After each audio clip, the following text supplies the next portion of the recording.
아무 생각 없이 듣는 방송 새날의 네버엔딩 스토리 208회를 시작하겠습니다. 반갑습니다. 자, 벌써 이제 9월도 오고 이제 가을 날씨. 그죠? 살살합니다. 살살해. 살살하죠. 네. 거기 경상도에서는 쌀쌀하다고 못 해갖고 살살해. 우리도 살살할 수 있습니다. 왜요? 할 수 있어요? 예. 2의 2승. 2의 1승. 근데 힘을 많이 줘야 되는 거야? 아니, 편하게는 안 돼요? 예? 편하게. 쌀쌀하다가. 할 수 있죠. 있어요? 살. 되네. 예. 되네요. 그러니까 살만 먹고 뭐 한 거지. 진짜인지 가짜인지 모르겠네. 되는데 안 하시는 건지. 아니, 그 말 있잖아. 2의 2승, 2의 2승, 예. 2의 2승.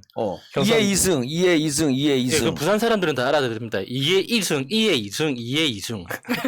같은 거예요? 부산 사람들은 다 다른 거예요. 야, 이게 어렵구나.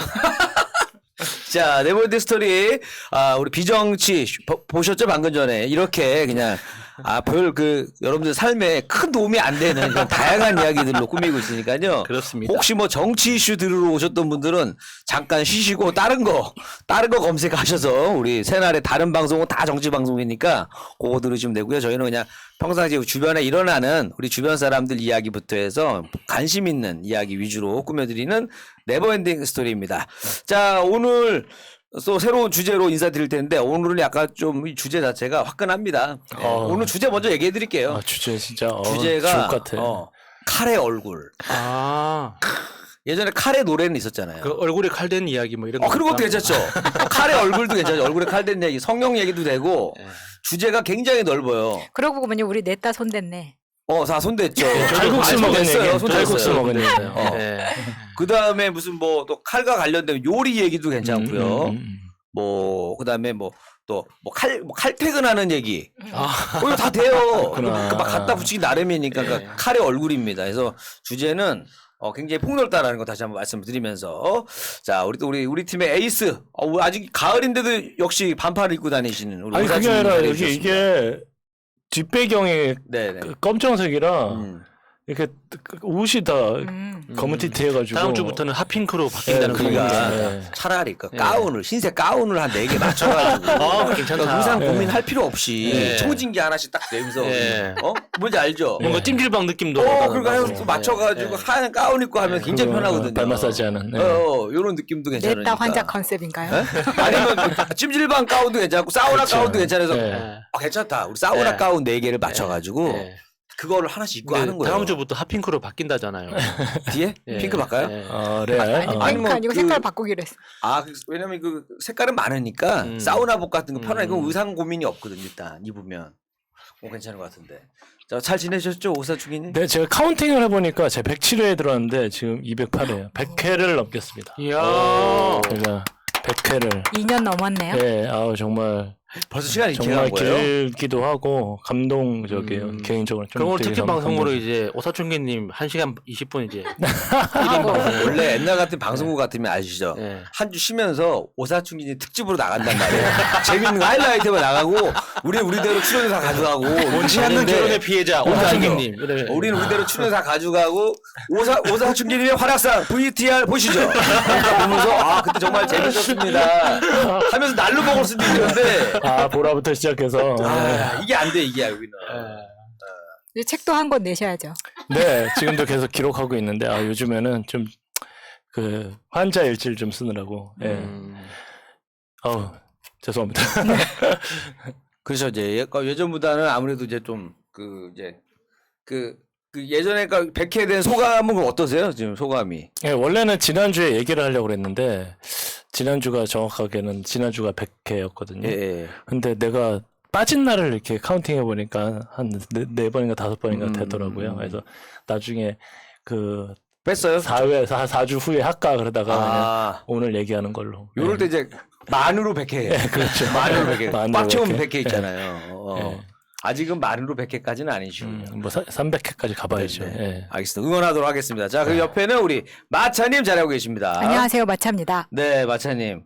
네, 태영 청자도 활약 계속 하고 계시는 거죠? 네, 제가 지난주 영상을 봤더니 사과 말씀 좀 드리려고요. 왜요? 너무 뚱해가지고 있더라고요. 지난주도 가뜩이나 컨디션이 안 좋았잖아요. 표정이. 네, 근데 그날 표정이 몸이. 둘 다.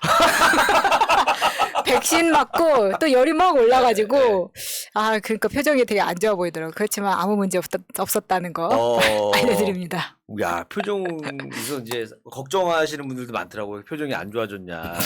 뭐 싸웠냐, 싸웠냐. 뭐 사칭이 무슨 일 걱정된다. 있었어요. 막 나 이런 끝나고 분들 그랬잖아. 계시고. 물어봤잖아요. 열이 막 뜨끈뜨끈해가지고 예. 네 그랬습니다. 자, 그래서 그랬다라는 거. 이렇게 다양하게 이렇게 또 해명 방송도 되고, 그죠?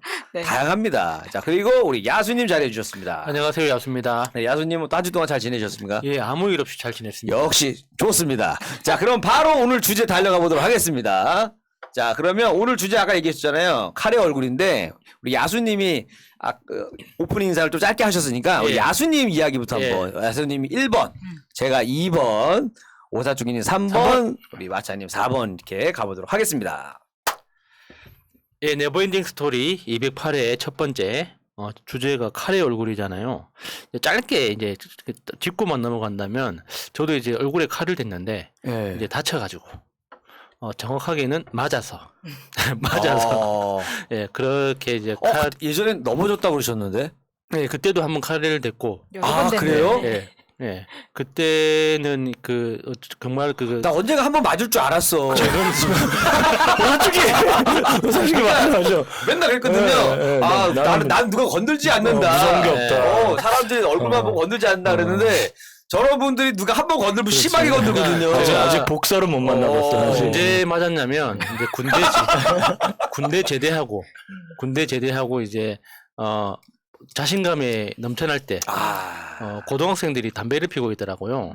그래서 이렇게 공개된 곳에서 담배를 피우면 되겠니 했다가 엄청 맞았습니다. 아, 고등학생한테 뭐 집단으로요? 예, 집단으로. 고등학생들 생각보다 싸움 잘 그때 못하는데. 시작할 때는 한 3명, 4명 정도였는데 이제 마지막 기억은 7명까지 기억합니다. 저도 예전에 한번 공원에서 담배 때문에 시비 붙어서 7명 싹 둘러싸여진 적 있었어요.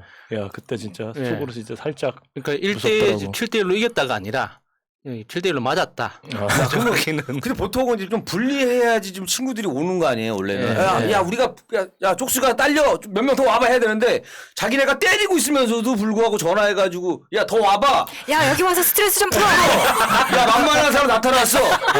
다른 데에서도 바빠. 학원도 금방, 학원 다니다가도 나와가지고선 또 때리러 왔다고. 보통 고등학생들하고 다구리가 붙으면 3-4명부터 시작이 돼요. 그러다가 진짜 하나 둘씩 왜 그러지, 그게? 오토바이 타다가 뭐야 그러고 딱 모이고 딱 그러니까 그러면 저도 이제 몰라요. 이거 저는 그렇게 그냥 커져요. 자신감이 넘쳐서 이제 막 전역한 병장이고 그치. 그리고 이제 태권도 일단 단증도 있고 이제 뭔가 자신감이 있었죠. 이론과 실전이 많이 달랐죠. 그렇죠. 상상 속에 이게 맞으면서도 상상 속에서만 싸우는 거야. 태극 일장 안 돼서 태극 일장? 가로막기 이런 거 안 됐어요? 그렇게 해서 이제 또 칼을 한번 또 얼굴에 댄 적이 있고. 아니, 근데 못 잡아요. 그렇게 했으면. 그때 이제 서로 이제 상해가 더 심해가지고 상대방도 많이 맞았어요. 합의를 봤어요. 예. 와. 그때 그 친구 한 명은 팔이 부러져가지고. 예. 갑자기 그 생각을 하니까 내가 가슴이 벌렁벌렁 뛰네요. 상상만 해도 이게 이제 감정이 입이 돼서 그래. 제가 그때 제가 이제 좋아하는 영화 대사 중에 하나가 주유소 습격 사건. 거기에서 한 놈만 이제 팬다? 나는 한 놈만 팬다. 네. 팔 부러진 애가 예. 한 놈만 팼던 애가 걔였었어요? 예. 그렇죠. 그렇게 침착해져요? 이렇게 7대1로 딱 붙으면 그러니까 7대1이 아니라니까요. 나는 해바라기 시작할 씨발 때는 그 7명이 아니었어요. 그러니까 서너 명이었다가 7명 네. 불어난 거잖아요. 그러니까 7명도 마지막에 기억하는 게 7명이지. 아, 그래요? 그 정신을 잃었기 때문에 오. 몰라요. 나는 몇 아니면은 명인지. 내가 봤을 때는 인원의 변화는 없는데 눈을 잘못 맞은 거야. 눈을 잘못 맞아가지고 갑자기 2배가 된 거야, 인원들이. 그럴 수도 있고. 아, 나는 절대로 침착해지지가 않던데 이렇게 나 지금 막 가슴 이제 떨리네. 뭐 그랬다는 거고 길게 할 이야기가 아니었는데. 그러니까 그래서 이렇게 칼을 냈지만 제가 기억하는 진짜 인상적인 칼 이야기를 하려고. 그러니까 저는 부모님이 그러니까 아버지도 어촌에서 태어난 사람이고 어머니도 어촌에서 바닷가에서 태어난 사람이에요. 그러니까 아버지는 해남 땅끝마을, 어머니는 그 여수 돌산. 그 돌산이 작은 섬이거든요. 그러니까 거기서 태어나다 보니까 수산물에 굉장히 가까운 사람들이잖아요. 거기다가 이제 아버지가 어머니랑 그 부산에서 결혼해가지고 그 부산에서 영도에 살림을 차렸기 때문에 또 영도가 섬이지 않습니까? 그러면은 그 수산물 시장도 있고 남포동에 나가면 그 수산물 시장도 있고 또 아버지가 원양어선을 오래 타셨기 때문에 네. 평생에 걸쳐서 가장 많이 먹은 음식이 생선입니다. 그러네. 생선 또 이렇게 예. 다듬으려면 칼을 많이 쓰시겠네요. 그렇죠. 아무래도. 그렇죠. 어. 그러니까 보통 이제 생선 다듬을 때 보통 식칼이라고 하죠. 사시미 칼. 사시미 칼 말고 그러니까 그 식칼 그러니까 그 칼 등이 두꺼운 칼. 그러니까 무게가 있어야지 이제 이 뼈까지 잘라낼 수 있는 토막토막 낼 수 있고 그리고 이 비늘 벗기려면 이게 좀 이 용도가 다릅니다. 그러니까 우리가 부엌에서 쓰는 그 식칼보다 이 좀 무게가 있고 이 칼 등이 두꺼운 칼이 따로 있고 그리고 내장을 수선하기 위한 칼이 따로 있고 우리가 보통 이제 사시미 칼이라고 하는 거 있잖아요. 네. 그거는 이제 살을 발라내는 용도로 또 그 칼이 따로 있어요. 근데 이제 우리는 그 회하면은 그 일식집 주방장이 쓰는 긴 그 네, 회칼 네, 이런 네. 것만 생각하는데 그건 이제 그 고기의 그 살 크기가 클 때 그러니까 살점이 많을 그러니까 때 참치 그- 같은 거 썰을 때. 그렇죠. 예. 그 식칼처럼 이게 칼날이 두꺼운 거 있잖아요. 칼날 면적이 넓은 건 이게 살을 써는 과정에서 그 칼이 살에 달라붙어 버려요. 그러니까 이제 그 칼이 끝까지 안 나간단 말이죠. 네. 그래서 이제 칼을 얇게 이게 멀리서 보면은 꼭 바늘처럼 생긴 이런 식으로 이제 칼을 만들어서 쓰거든요. 그렇게 해야지 그 살이 예쁘게 부드럽게 잘 썰린단 말이죠. 그러니까 저는 이제 이게 나이가 들어서 어느 정도 좀 알게 됐지만 어렸을 때는 모르잖아요. 어렸을 때 기억나는 장면 중에 하나가 이게 다른 집에도 있었는지 모르겠는데 그 이 칼 가는 돌 있잖아요. 네. 숫돌. 숫돌. 나 부싯돌인 줄 알았다. 그 숫돌이 있었습니까 집에? 예, 저는 지금도. 그러니까 우리 집에는 그 종류가 몇 가지 있었거든요. 예전에 그래서- 다 갈았었어요. 집에서 어머니도 예, 어머니도 직접 갈았던 것 같아요. 저는 칼 되게 잘 갈아요. 예. 아 그래요? 예. 그러니까 저는 아버지가 이게 뭐 짧으면 6개월, 뭐 길면 한 9개월 정도마다 한 번씩 오셨는데 그때 되면 이제 그 이 선원들을 집끼리 돌아가면서 회식을 한 번씩 해요. 그러니까 뭐 이렇게 선원들도 계급이 있잖아요. 배 안에는 예. 계급이 있는데 이제 정확한 이 용어는 까먹었는데 이제 밑에 계급은 그것까지 이제 부담하진 않는데 뭐 선장, 부선장, 뭐 갑판장, 뭐 기관장 이 정도 되는 분들은 돌아가면서 이제 그 모든 선원들을 불러다가 이렇게 한번 잔치처럼 하거든요.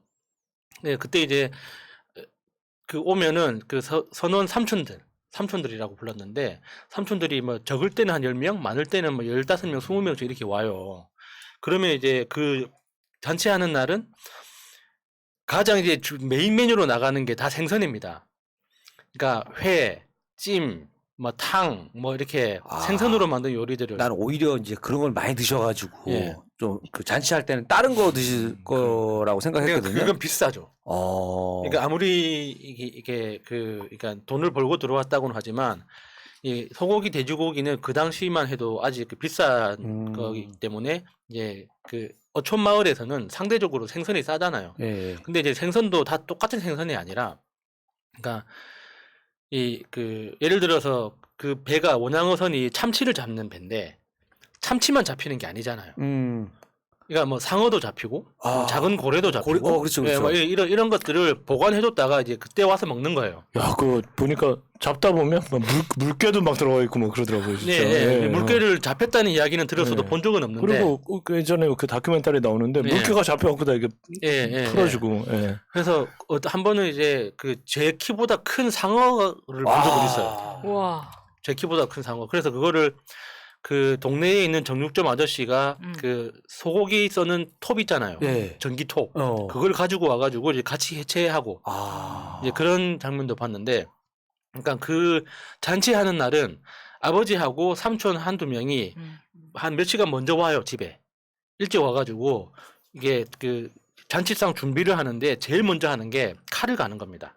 그러니까 칼도 그러니까 한 사람이 그 모든 음식을 마련할 수가 없으니까, 그러니까 살을 써는 회를 써는 칼부터 이 내장을 다듬는 칼까지 칼 종류가 여러 가지를 가지고 와가지고 이렇게 딱 늘어뜨려 놓고 이제 한 명씩 자기가 쓸 칼을 이렇게 갈아 놓는 거예요.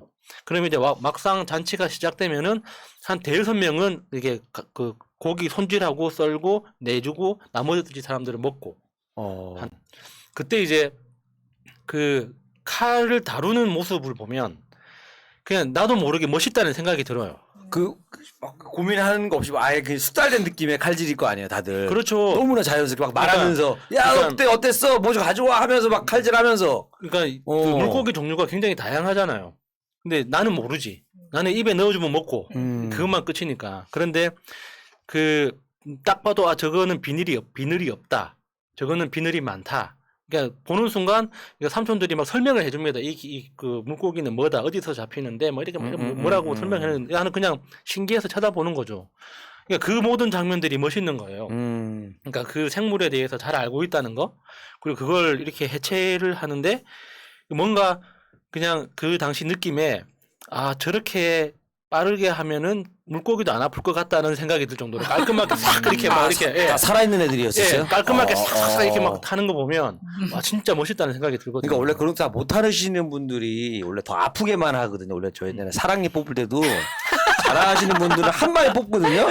그냥 막 만지작거리기만 하고 막 한참 헤매시는 분이 있어요. 힘이 딸려가지고 아프기는 엄청 아프게 하는데 결국 못 뽑아요. 딴 분이 뽑더라고. 그러니까 거의 비슷한 거야. 선생님도 그러잖아. 때릴 때 찰싹 쫙 아프게 때리는 사람 있고. 어설프게 때려가지고 여자 더 선생님 아프게. 그냥 손가락 나가고 막. 이제 그렇게 이제 어렸을 때 칼 다루시는 분들을 이렇게 계속 보다 보니까 칼에 대한 약간 로망 같은 게 있었거든요.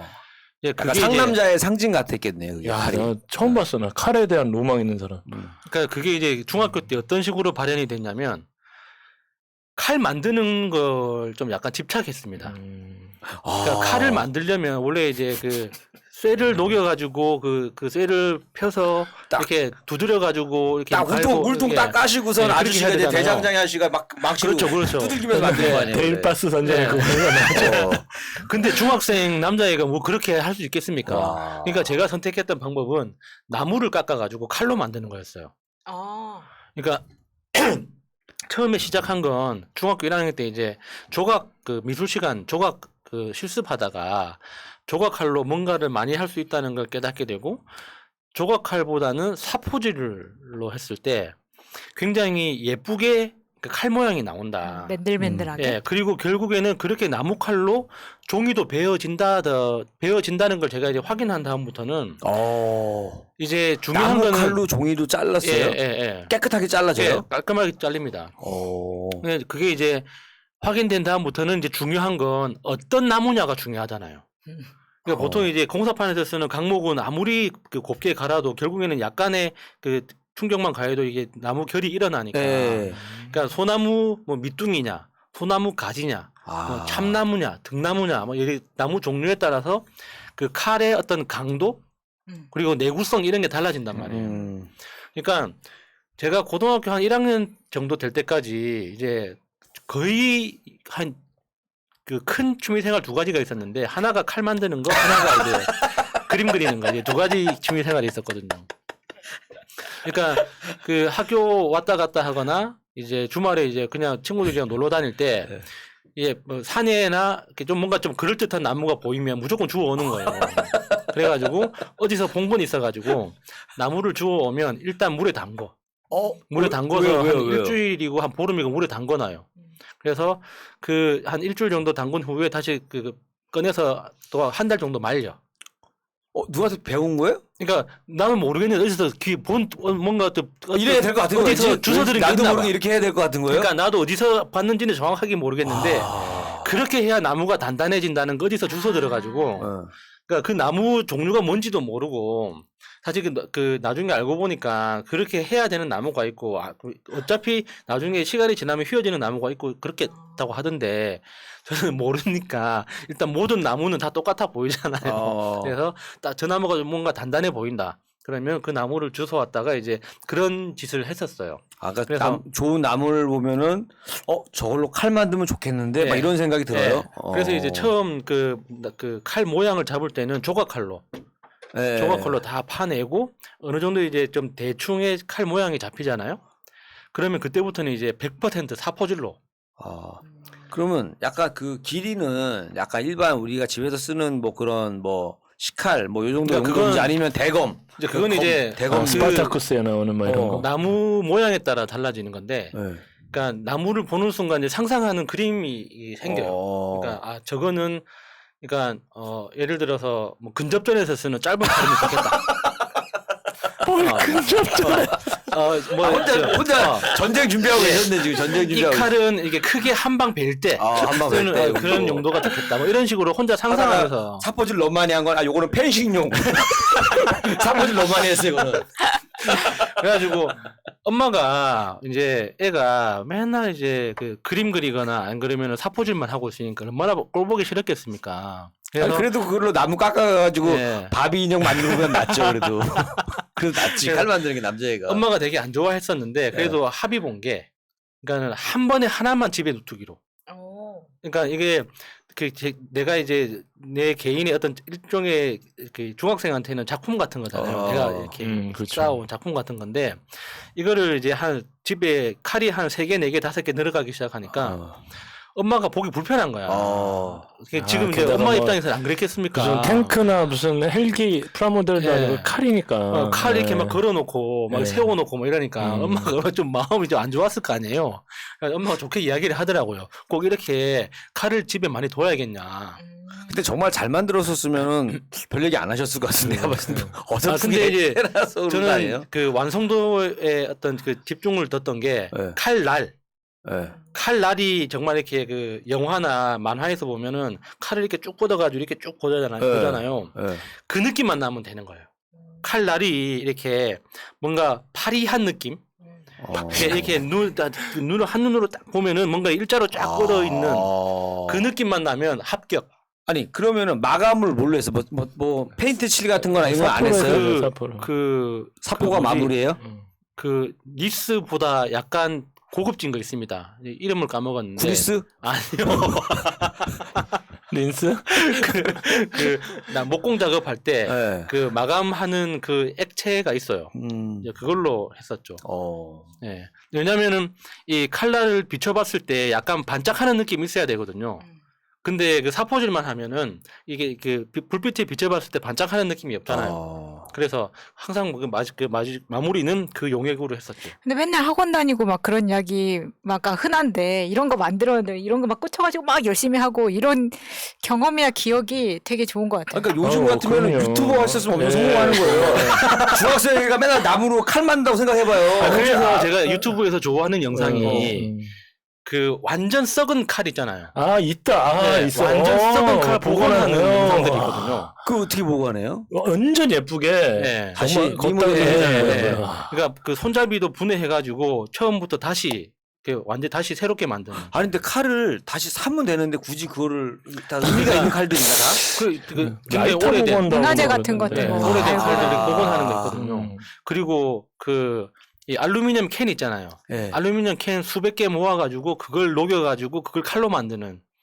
그러니까 그 서양 그 덕질하는 사람들이 네. 서양 사람들 그런 사람 많거든요. 그런 영상 엄청 좋아해서 많이 열심히 칼에 대한 로망이 있으시죠? 아니 예전에 아빠들이 다 그러셨는지 모르겠지만 이렇게 술을 담그기 시작하면 그게 늘어나잖아요. 예, 뭐 예. 사과, 네, 그렇죠. 앵두. 그래서 무슨 우리 집에 그 뭐고. 당근 술이 너무 많아가지고 그러니까 이게 제가 막 피해자입니다. 벽을 이렇게 채우는데 네. 제가 지금 보면 그게 어느 날인가 그 유행 같이 막 이 집 저 집 가면 이렇게 술 담그는 거 있잖아요. 뭐 인삼도 있고 더덕도 있고 그런데 어느 날 싹 없어져서 그것도 다 먹었겠지. 그죠? 예. 이 집 저 집 가. 그래서 제가 그 맛이에요, 그게. 칼 만들면서 이렇게 그 사포질을 했던 게 나중에 깜짝 놀랐는데 대학 가서 사포질을 엄청 할 수 있는 기회가 생기더라고요. 언제요? 그러니까 제가 재료공학과를 나왔는데 재료공학과 1학년 1학기 수업 중에 전공 수업 중에 그러니까 재료 가공이라는 수업이 있어요. 그래서 우리는 원래 주 전공은 세라믹 계열이지만 이제 금속부터 세라믹까지 이렇게 다 이게 그 어떤 그 성질의 차이를 이해하기 위해서 다 가공을 해보거든요. 근데 가공이라는 게 그러니까 공학 용어로는 폴리싱이라고 합니다. 폴리싱이라고 하는데 그 말이 좋아 폴리싱이지 결국에는 사포질이에요. 그러니까는 10방부터 50방, 100방, 200방, 300방, 500방 계속 올라가면서 나중에는 그러니까 우리가 그 행주처럼 굉장히 고운 그 극세사 있잖아요. 예. 그것도 사실 이게 공학적으로는 그러니까 사포질이 하나예요. 근데 그 우리가 일본하고 무역 전쟁하면서 그 불산 무슨 뭐 그런 예. 반도체 들어가는 예, 거 해야 된다고 했었잖아요. 예. 그것도 그러니까 사포질의 연장선인 거예요. 불화수소 뭐 이거. 예, 불화수소까지도 그러니까 우리가 이렇게 사포질 하고 나면 훅 불잖아요. 예. 그러니까 그 사람 입김 대신에 불화수소를 써야 되거든요. 정말 극단적으로 이렇게 사포질을 잘 하려면. 그래서 모든 원자 수준에서까지 평평하게 깎아내려면은 마지막에 불화수소가 필요한 거예요. 그래서 그 대학 갔을 때 와 나의 사포질이 여기까지 오는구나 그런 생각을 했었죠. 재료공학의 핵심은 사포질이구나. 그렇다. 야, 예. 또 많이 또 새로운 또 과거를 봤네. 예. 이제 칼 만드는 거 생각 옛날에 항상 연필 깎기 보면은 제가 생각났었거든요. 근데 이제 칼 보면 또 생각날 것 같아. 예. 제 이야기는 여기까지 하겠습니다. 네, 네버엔딩 스토리 김일희 편입니다. 자, 이번 주 주제는 칼의 얼굴입니다. 칼의 얼굴인데 저는 이제 일단은 요즘에 이제 오래간만에 이제 제가 이제 넷플릭스를 보면서 너무 재밌게 보는 게 하나 생겼어요. DP. 그 요즘 이야기 많이 하더라고요. 뭐, DP죠. 뭐 군대에서 군대 내 가혹 행위가 잘 그런 그려졌다고. 전체 스토리 그런 거고 이제 DP라는 이제 역할이 이제 헌병 중에서 DP 역할이 이제 군대에서 탈영한 애들 있죠. 탈영병 추적. 탈영병을 가서 이제 잡아오는 역할인 거예요. 추노네? 체포죠. 네, 체포해갖고 오는 거. 그래서 이제 추노. 이 친구들은 머리도 기를 수도 있고, 추노. 추노. 이거 너무 심하고, 추노까지는 아니고. 추노까지는 아니고. 추노는 아니고. 추군. 그냥 저기 탈영한 친구들을 가서 데려오는 역할이에요. 그러니까 경찰이 데려오는 게 아니고, 이제 군대 내에서 데려와야 되는데, 이제 어떻게 보면 약간 이제 뭐 진짜 잠복 근무도 하고 막 이래요. 데려오려고. 근데, 그래서 하도 내가 주변에서 보면은 뭐 인기 1위 떠 있고 주변에서도 재밌다고 봤다는 애가 있고 야 이거 뭐지 하고 나도 한번 딱 켜봤어요 어느 날. 그거 꺼져요? 예? 그거 꺼져? 뭐가? 그러니까 24시 같이 한번 키면 근데 끝나는 거 있어요. 그냥 해가 뜨는 게 너무 싫은 이게 거고. 6편인가 그랬던 것 같은데 6편까지. 딱 3편 보고 딱 끊어서 어쩔 수 다음날 뭐가 있어서 일정이 있어서 그래요? 끊어지는구나. 궁금한데 끊어졌고 근데 이것도 그 정도는 끊을 정도까지는 돼요. 그래도 완전히 뭐 이러진 않아. 프리즌 브레이크 이거 보면 그건 못 끊지요. 이거 못 끊잖아요. 근데 이건 끊어졌는데 딱 보면서 느낀 게 이제 우리 예전에 우리 1994 같이 1994가 어떻게 보면 그 90년대에 대한 향수 때문에 사람들이 많이 봤잖아요. 근데 이거 DP를 왜 좋아하나 봤더니 그렇게 먼 이야기가 아닌데 군대를 나왔던 사람은 되게 공감하는 내용이란 말이에요. 그러니까 군에서 가혹행위 바덕, 그러니까 탈영을 왜 하겠어요? 일단 집안 문제도 있고, 그러니까 탈영할 수밖에 없는 다양한 에피소드가 나와요. 에피소드들이 있어. 어떤 애는 할머니가 혼자 계시니까 할머니가 너무 혼자 계셔가지고 너무 힘드니까 자기가 일단은 그 당시에 이제 군대로 왔었거든요. 군대로 와가지고 하고 군대에서 할머니 혼자 계시고 군대 생활을 하다가 이제 그 동네가 이제 막 철거가 되려고 하는 거예요. 갖고 탈영을 한 거예요. 탈영을 해가지고 철거반에 자기가 이제 들어가 있어. 그게 이제 할머니를 옆에서 이제 볼 수가 있으니까 매번. 갖고 돈 모아가지고 할머니를 이제 요양원 보내드리려고 탈영을 한 거예요. 그 친구는. 그러니까 돈 때문에 할머니 때문에 탈영을 한 친구가 있고. 군대에 있을 때 죄송한데 가장 자존심 상할 때 중에 하나가 거기서 그런 장면이 나오는데 막 편지를 빼서 그건 좀 막 읽는 거예요. 이렇게 낄낄낄낄 하면서 거기에는 정말 저의 프라이버시나 이런 게 있잖아요. 뭐 너랑 옛날에 MT에 양평에 가서 이럴 때가 생각난다. 잘 있냐부터 시작해서 막 너무 싫지 않아요? 가혹행위 중에서 이제 주인공의 편지를 이렇게 읽는 게 있어요. 근데 그거 읽고 나서 막 또 비웃고 막 이런 게 나와요. 야, 너희 엄마 뭐 무슨 월급 올랐댄다 뭐 그런 얘기를 하고 하여튼 이런 것들인데 그러니까 되게 공감대가 많이 되는 거예요. 그러니까 저도 군대 나온 지 한 20년 된 것 같은데 그걸 보면서 설마 요즘도 그럴까? 이렇게 이런 느낌도 있었는데 근데 이거 한번 보다 보니까 막 빠져들어요. 빠져드는데 여기서 이제 그 주인공이라는 애가 원래는 그 DP라는 그 부서가 빽 있는 애들만 가는 거야 원래. 예, 왜냐하면 밖에 민간인들처럼 예, 돌아다닐 수가 예, 있기 예. 때문에 빽 있는 애들이 다니는 거야. 군인 아닌 척한 복장으로 다니는 그렇죠, 거예요? 그렇죠. 일반 사복을 입고 아. 돌아다니는 머리도 거야. 기르고. 머리도 기를 수 있어. 그래서 빽 있는 애들이 주로 하는 건데 이제 여기 주인공은 빽이 없는데 이제 그 빽이 없는데도 불구하고 이제 그 부서에 들어가게 되는데 그게 정해인이에요? 네, 정해인이 그거예요. 근데 이제 정약용 여기서 7대손. 그래서 내가 이제 요즘에 그 이제 시나리오에 대해서 이제 보면서 이제 이걸 보잖아요. 예, 느낌이 예. 다른 거예요 예전하고는. 아. 예전에는 스쳐 지나가던 게 있는데 이제 작가의 시선. 작가의 시선으로 나한테 칼같이 딱 걸리는 것들이 있어요. 예, 예. 아 저건 넣을 수밖에 없구나. 그런 장면들이 보인단 말이에요. 아. 그러니까 예를 들어서 주인공의 성격을 빨리 보여줘야 되거든요. 예. 그럼 첫 장면에 딱 나온다. 성격을 아, 진짜 나도 시나리오 분석 한번 해보고 보고 해 싶다. 재밌어요. 예. 그러면 첫 장면부터 넣어버려. 왜? 예. 이거는 이제 6편짜리이기 때문에 주인공을 빨리 드러내줘야 예, 돼요. 빨리 드러내줘야 돼. 예. 첫 장면이 뭐냐면 배달 알바를 해요. 아 피자. 예. 배달 알바를 하는데 배달 알바를 하고 이제 아기가 나와서 줘서 피자를 주고 이제 거시름돈을 이제 500원을 줬어요. 그리고 가는데 그 집주인 아줌마 딱 나오더니 저기요. 아니 잔돈을 주고 가셔야지 아무리 돈이 얼마 안 돼도 줬는데요. 아유 무슨 우리 애가 거짓말 한다는 거야 막 뭐라 해. 그러다가 이제 그쪽 그 집 남편이 이제 데리고 들어가요. 아내를 데리고 들어가는데 주인공이 가다가 발걸음을 딱 멈춰요. 그러더니 다시 그 집 문을 두들겨. 두들기더니 문을 딱 열더니 저 거짓말 안 해요. 하고 딱 그 성격이 나타나는 거죠. 바로 이런 장면이 들어가는데 아 요렇게 넣어주는구나 이 사람의 인물의 성격을 그 한 장면으로 이제 아는 거야 애를. 그 한 장면을 딱 보여주면서 아 이 주인공의 성격은 거짓말을 싫어하고 거짓말하면 안 자존심이 되고 있다, 자존심 자존심이 있다. 당당하고 예. 자기 할 말은 해야 되는 성격이구나가 딱 드러나는 장면이 나오죠. 그러니까 이제 이런 것들이 이제 드라마를 제가 보면서 이들한테 필요한 요소들을 적재적소에 딱딱딱 넣는 거가 이제 느껴지고 그 다음에 이제 이제 캐릭터에 대한 것도 이제 분석이 좀 되는데 정혜인하고 같이 그 잡으러 다니는 사람이 있어요. 나 근데 이분 보고서 깜짝 놀랐는데 연기 너무 잘하지 않아요? 완전. 그 잠깐 그 완전- 구교환 씨인가? 아, 이거 어디 분명히 이게 히든이야 어디선가. 구교환인데 예. 연기를 진짜 너무 장난 잘하는 거야. 아니더라고요. 그래서 예. 이 사람 누구지? 근데 봤더니 10년 되신 분이에요. 그지 그랬을 것 같아. 10년이 됐다는 거야. 그거 근데 몰랐지 DP는 나는? 못 이렇게 봤는데 구교환이라는 이름이 커뮤니티에서 엄청 올라오죠. 돌아다니긴 하더라고요. 예. 되게 매력적인 역할을 줬어요. 그러니까 정혜인하고 처음부터 이 작품은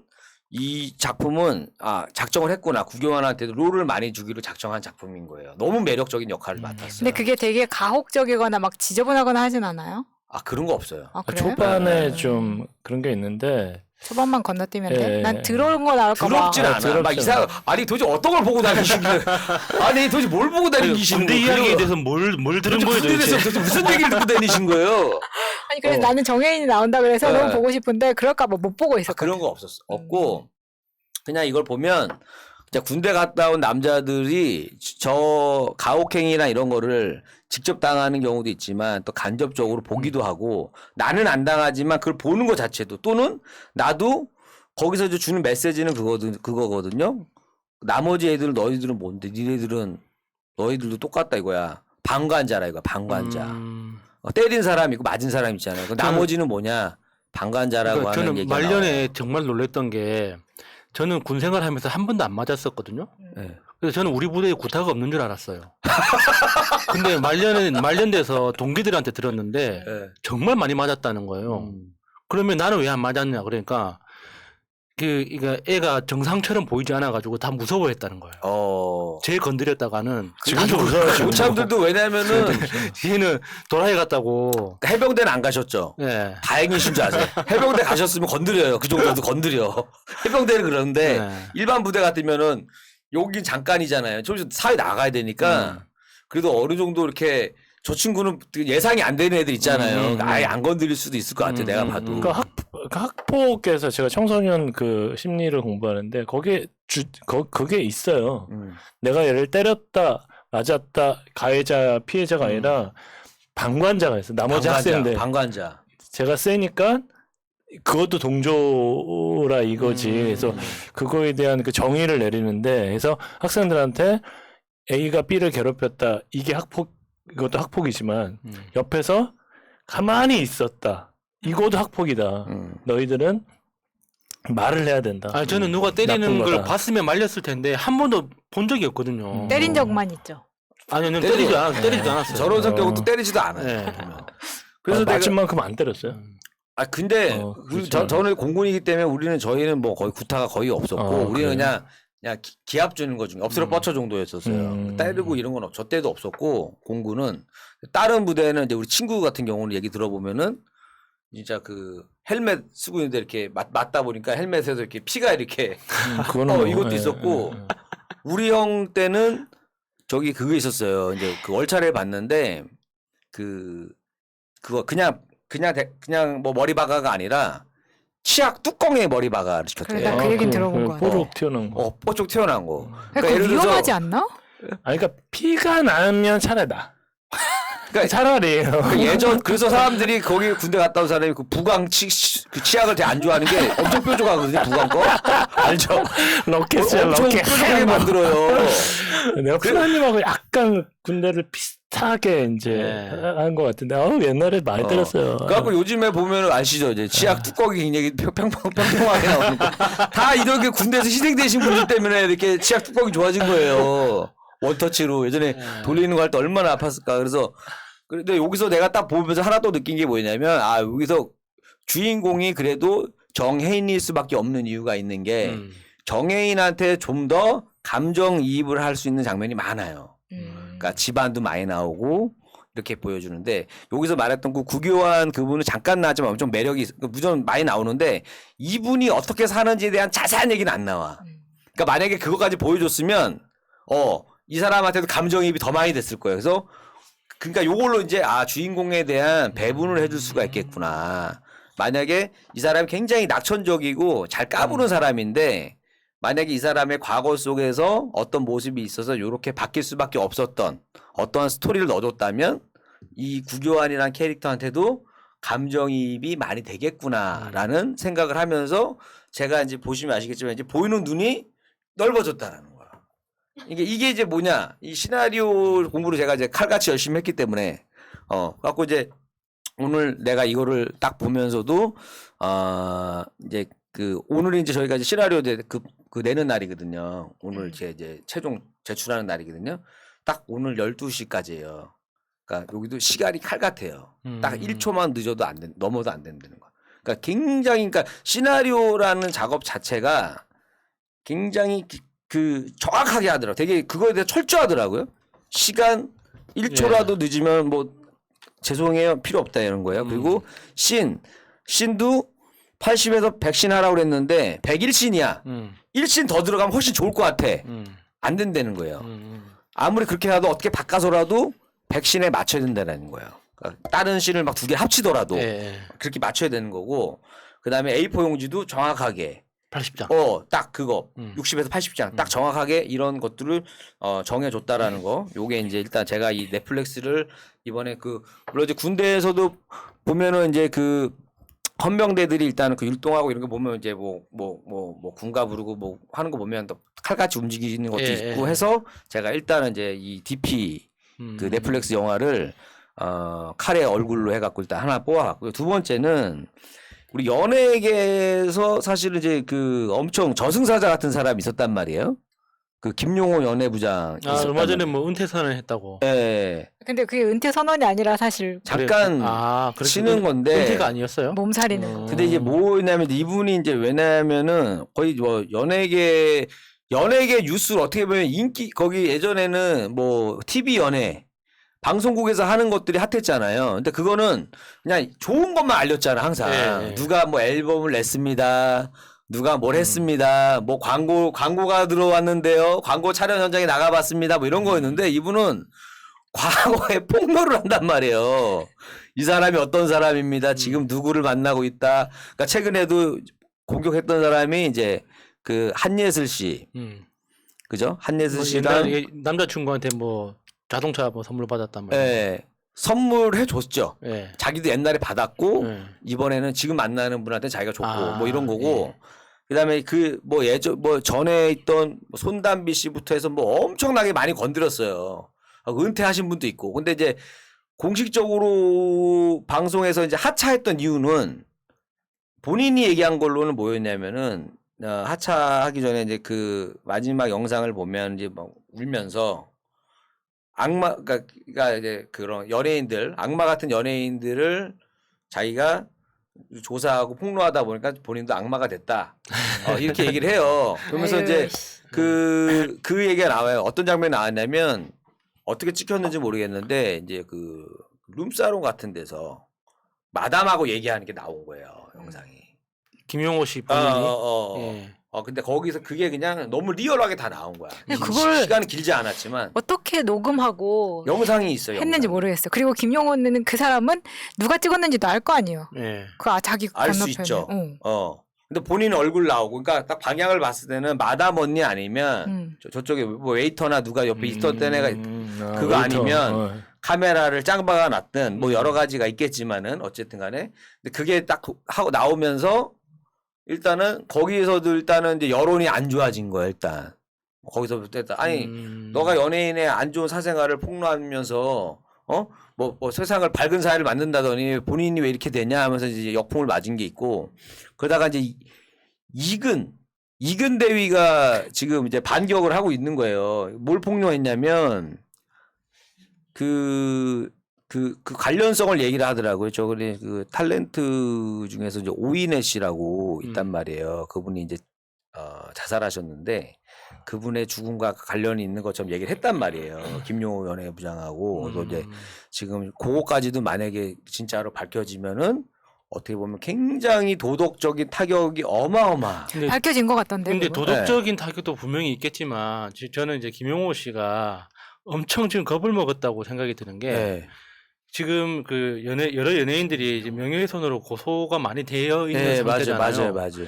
그런데 우리나라 지금 어떤 판례상 대부분 명예훼손은 많이 나와봤자 벌금이었거든요. 네. 근데 최근 들어서 이제 올해 들어가지고 구속되는 사례가 나오고 있어요. 그러니까 지금 유튜버 중에 2명이, 그러니까 2명이 지금 구속됐거든요. 명예훼손으로. 그러니까 그 사람들은 그 구속된 유튜버는, 그러니까 특정한 한 명에 대한 명예훼손이 악질적이라고 해서 구속 판결까지 난 건데 김용호 씨는 여러 명한테 지금 동시에 지금 고소돼가지고 재판이 다 진행되고 있잖아요.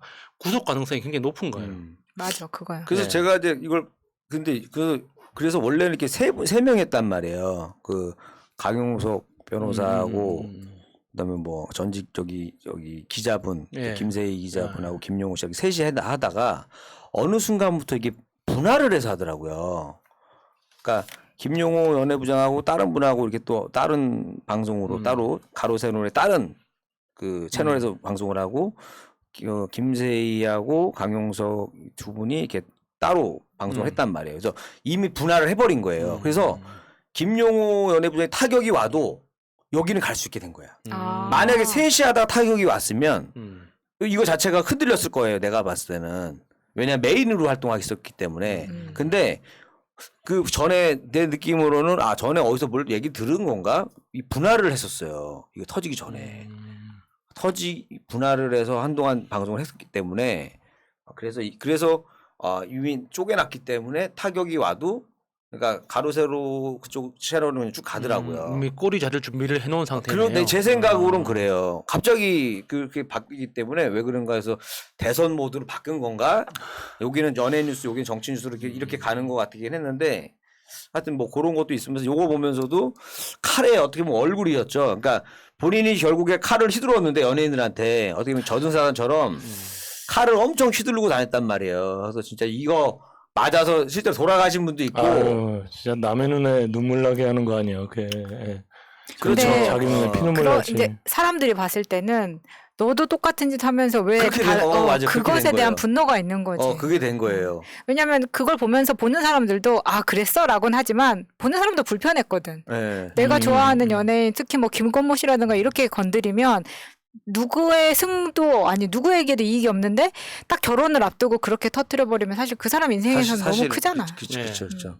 왜냐면 또 그러니까 이번에도 어떻게 보면 박수홍 씨도 맞아, 그것도 네. 또 뭐 그것도 그 사람이 터뜨린 거예요. 연애한다 그러고 결혼한다 이 상황에서 지금 터뜨리면서 사실은 여기서 하면은 다음날 그러니까 여기서 먼저 터뜨리고 그러니까 예전에는 방송 기자들도 예를 들어서 조금 긴가민가 하더라도 잘 폭로를 못하는 게 아니면 뒷감당하기 어렵단 말이에요. 근데 유튜브는 그거보다 훨씬 쉽단 말이에요. 어떤 면에서는 의혹이 있다 해버리면 되니까. 그래서 그렇게 해서 이제 어떻게 보면 연예 뉴스를 이렇게 끌고 왔단 말이에요. 폭로로 연예인의 어떻게 보면 어두운 거 꺼내내면서 폭로라는 그런 거 뭐 건전한 사회를 만들겠다라는 그걸 핑계로 연예인을 어떻게 보면 밟으면서 채널을 키웠단 말이에요. 가로세로 연구소라는 채널 자체가 처음에는 이제 그런 연예인들의 어떻게 보면 그런 이슈 때문에 우리가 가서 보다 보니까 거기서 또 구독도 하는 사람도 있을 거고 그러면서 그 채널도 70만 이상까지 올려놨단 말이에요. 근데 결국에는 그 끝이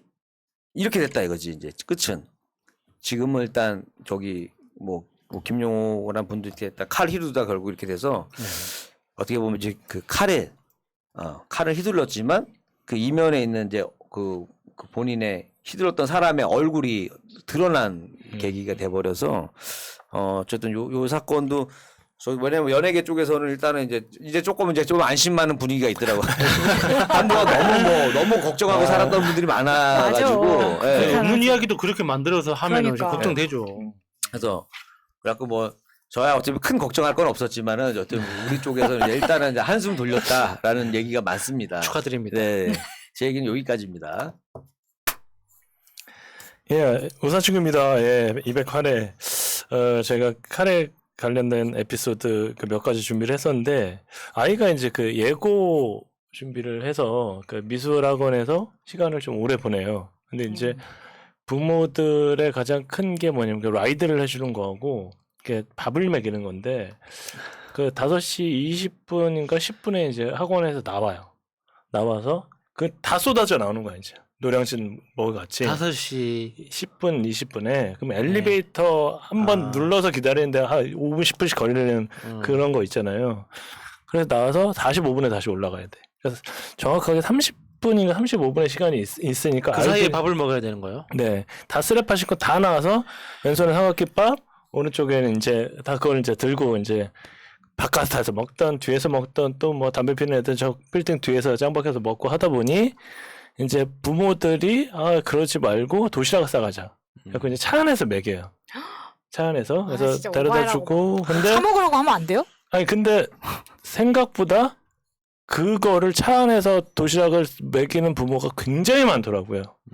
우리가 보게 전에 사 먹어 그럴 줄 알았는데 그래 애를 뭐 도시락을 먹여 뭐 그랬죠. 그리고 내가 나보고 좀 라이드 좀 해주라고 그래서 라이드 해주고 이제 뭐 집사람이랑 이렇게 있다가 KFC가 있더라고요. 기다리려고 KFC에서 맥주가 팔아요. 맥주가 막 쫙 한 잔 마시고 이제 닭하고 딱 먹으니까 맛있는 거예요. 되게 맛있다. 그래서 살아온 얘기, 살아갈 얘기, 뭐 이런저런 얘기하다가 서운한 얘기. 딸이랑? 아니요, 집사람하고 기다리면서 그러다가 맥주를 한 잔 더 마셨어요. 또 살아온 얘기, 살아갈 얘기, 뭐 이런 얘기를 좀 이렇게 했죠. 하면서 이제 아이를 뭐 이렇게 키울 것인가. 여기서 한 병 더 마시면 욕할 것 같아요. 그러다가 이제 뭐 아무 생각 없이 가서 이제 있다가 애를 딱 픽업을 했어요. 픽업을 하고 쭉 가고 있는데 술을 마신 거야. 야 정확히 안 되겠다 이거.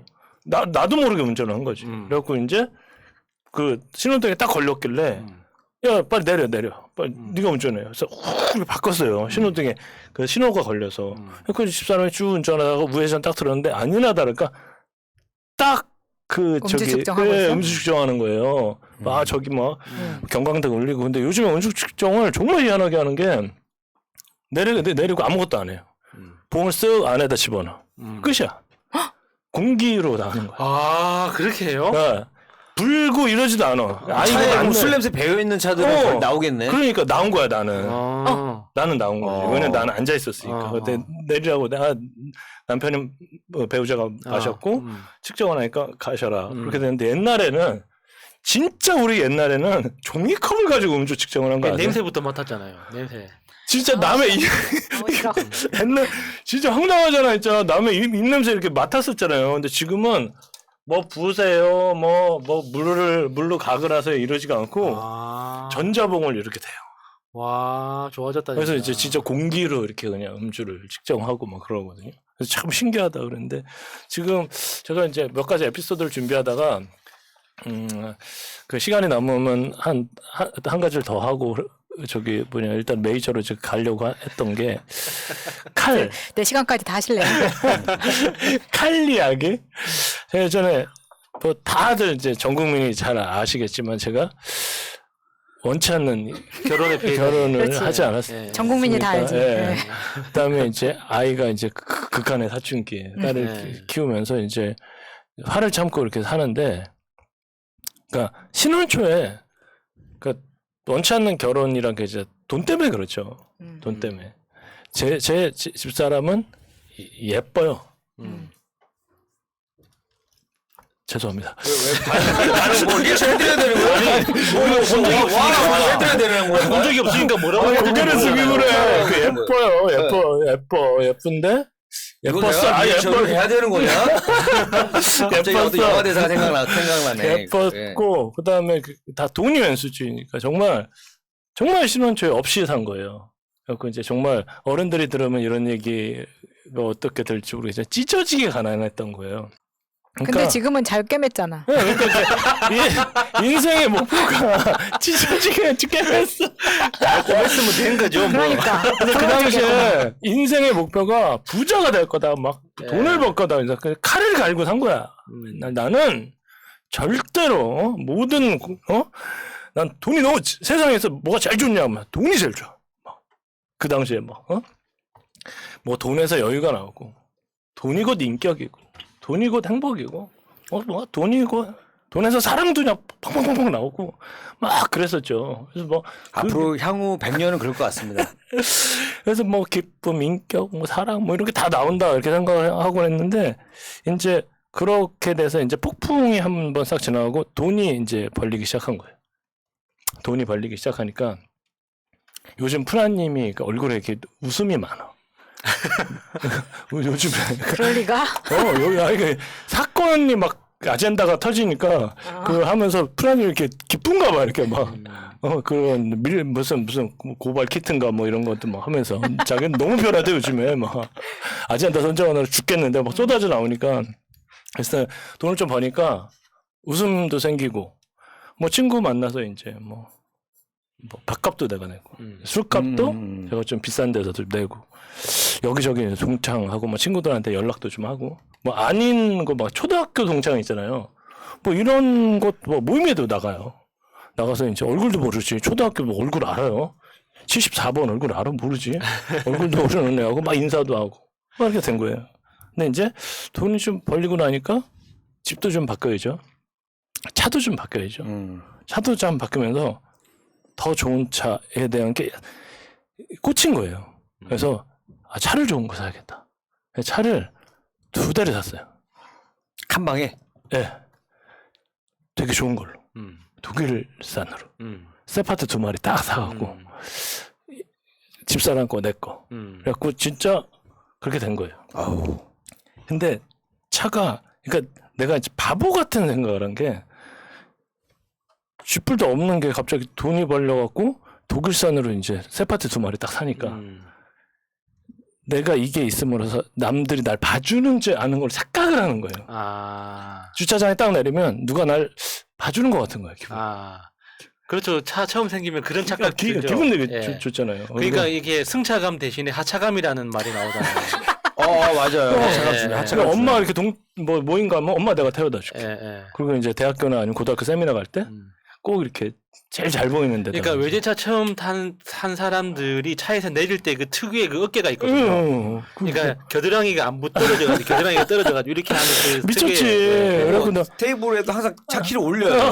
외제차 차를 올리더라고요. 그다음에 이제 우리 저기 중고등학교 뭐 동창회 가면 뭐해요? 동창회 가면 뭐해? 술 마시냐 술. 무슨 뭐 할 거야? 정치 얘기할 거야? 뭐 인생 얘기할 거야? 술 마시지. 또 여자 얘기. 제일 재밌는 얘기. 여자 만난 얘기. 그 다음 재밌는 얘기? 여자 두 명 만난 얘기. 뭐 그러면서 뭐 하잖아요. 그러면서 이제 괜히 어차피 술 마실 거 꼭 차를 가져가. 그렇죠. 그러면서 대리를 부르면서 대리가 이렇게 안 와. 그것도 대리감. 이거 옛날에 광고도 이런 거 있었잖아요. 대리감. 친구가 잘 지내라는 말에 그랜저로 대답했습니다. 광고였었어 그게. 한마디로 너무 재수가 없는 거야. 내가 봐도 그 당시에. 그러면서 이제 차를 타면서 흰색 차였거든요. 흰색 차였는데 나도 흰색 차 좋아. 네. 네. 소위 말하는 백밴이었어. 백밴. 딱 타는데 이제 그때 안산에 되게 큰 그 유명한 그 찜질방이 있었는데 거기 뭐 1층에 찜질방 뭐 거기는 지하에는 수영장 바깥에는 무슨 골프장 이렇게 되게 거기가 주차가 좀 지랄이긴 해요. 그런데 주차를 딱 해야 되는데 어디 갔냐면 그 조카들 막 데리고 쫙 갔어요. 집사람이랑. 제일 끄트머리 있잖아요.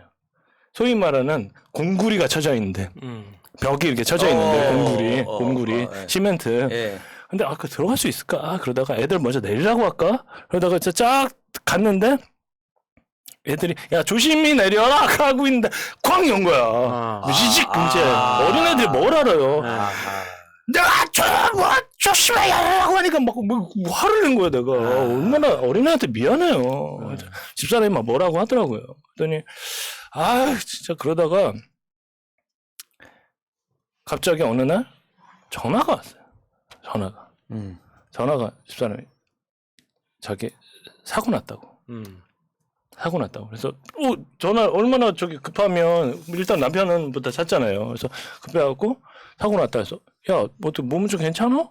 당연히 물어보죠. 몸은 괜찮아? 그러니까 어떻게 사고 났는데 그 뒤로 이렇게 후진하다가 마티즈 옆구리를 박은 거예요. 이렇게 가고 있는데 다행히도. 옆구리면 사람 다칠 수도 있는 거 아니야? 그러니까 그래서 괜찮아? 그러니까 그냥 살짝 그 아파트 거기서 뭐 세게 부딪히진 않고 그래서 접촉사고가 났다 이거예요. 그러니까 자기는 차 사고를 처음 내본 거예요 이제.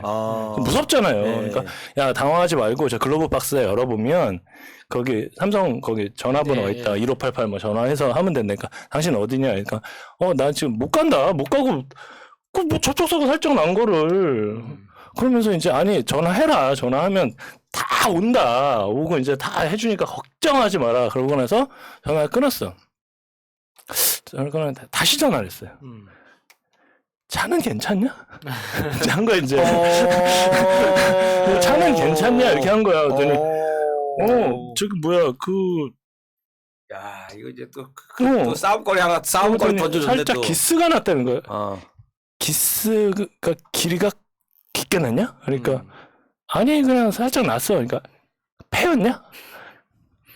아니면 살짝 깨졌어? 막 어떻게 잘못했네. 물어본 거예요. 나도 차가 중에 금갔냐? 이제 뭐 뻔하잖아요. 이제 막 그게 그렇게 궁금하니 인간아. 와서 봐라. 아니 처음에 물어봤잖아. 내가 몸은 괜찮냐? 물어보고 이제 다 끝났어. 보니까 별거 아니야.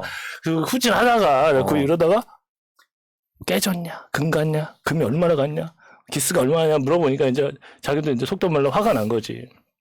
그래갖고 집에 와갖고 막 뭐라고 한 거야. 당신은 솔직히 당신보다 난 보험회사 직원이 너무 고맙더라. 이런 세상이 뭐냐. 그러니까 내가 야 그래도 비싼 차인데 좀 궁금하지 않냐? 인간이? 그랬더니 아니 그게 뭐가 궁금하니?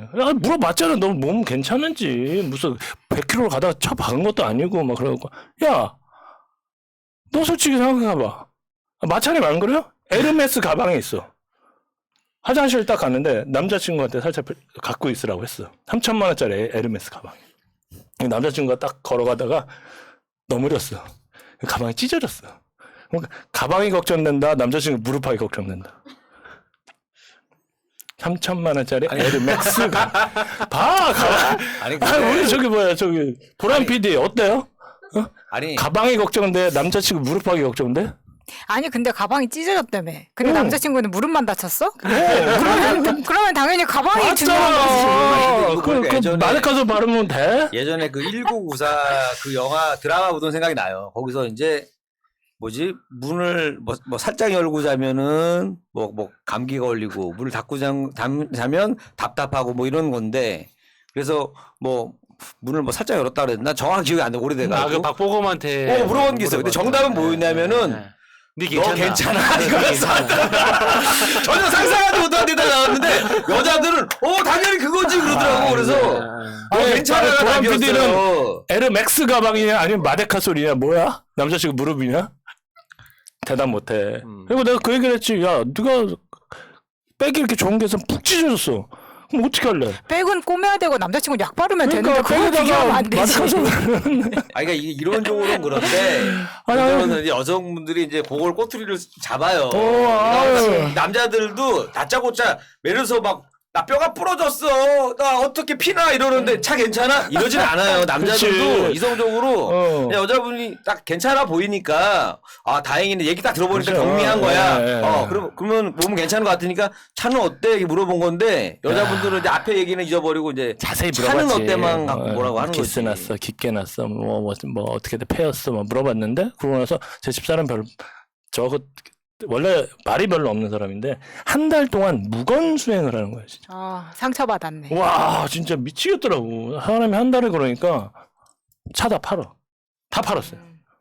필요 없어. 누가 팔자고 그랬어요? 내가 다 팔았지. 그 자리에서. 와, 더 화나게 만드네. 아, 그래? 더 열받게 만드는 사람을 사람을 아주 극한 상황으로 몰고 가네. 진짜 싹 팔아버리고 와. 그다음에 소위 말하는 뭐 그냥 국민차 SM5를 하나 사서 더 짜증나겠다. 더 짜증나겠어. 엄청 아니라 사고 한번 왔다 바로 차 팔아버리는데 아유, 누가 좋아해? 오히려 여보 차가 너무 작아서 사고가 났던 것 같아. 백밀러 더 좋은 걸로 큰 걸로 바꿨어. 이랬었으면 다시 또 사랑이 싹트지. 부부간에. 어, 안 그러면 정말- 기사를 붙여주든지. 아 그러게 저 여자 이제 속마음을 몰랐네. 그래갖고 나서 차 팔아버리고 그럼 이거 잘 타고 다니라고. 나는 지하철 타고 다니겠다. 근데 이제 정신을 차린 거지 소위 말해서. 이게 참 바보 같은 짓이구나. 근데 이게 차가 상전이야 상전. 아니 근데 이게 저 칼하고 무슨 상관이 있나? 그래서 칼 사러 가다가 사고 난 그래갖고 거예요? 내가 칼을 갈았어요. 또 칼을 갈았네. 칼을 갈았어. 갑자기 그래서 갑자기 가시는 거 아니죠? 조이서한테 시작할 때 무자가 되려고 칼을 칼을 갈았어. 어디서 나온 거야? 근데 그 그렇구나. 이후로 집사람한테 이거 너무 얄미운 거야. 너무 아니 뭐 내가 그렇게 잘못했나? 그래서 형수님한테 칼을 또 갈았어요. 칼을 갈았지. 칼을 가고 나서 설거지하는 걸 몰라봤어요. 설거지하는 거. 몰라 보고 나서 위에 갖고 소위 말하는 찬장이라고 하죠. 찬장. 여기 뭐가 없나 그러고 내가 키가 좀 크니까 싹 열었어 이렇게. 그래서 찬장을 싹 열어놨어. 근데 안 부딪힌 거야. 내가 이거 문 닫더라고. 부딪히게 하려고. 한 4번 정도 했는데 진짜 빡 부딪혔어요 진짜 머리를. 계획대로 됐네. 기분이 너무 좋은 거예요. 큰일 났다. 녹취도 진짜 들어요. 빡 소리가 난 거야 진짜. 마찬가지 가정폭력법 보는 아니 것처럼. 마찬가지 이제는 환자 보듯이 봐. 예전에는 그냥 투덜대나 보다 이 사람 하다가 오늘 찬장 열었다는 얘기에 생기 안 되겠는데. 너무 복수하고 싶잖아.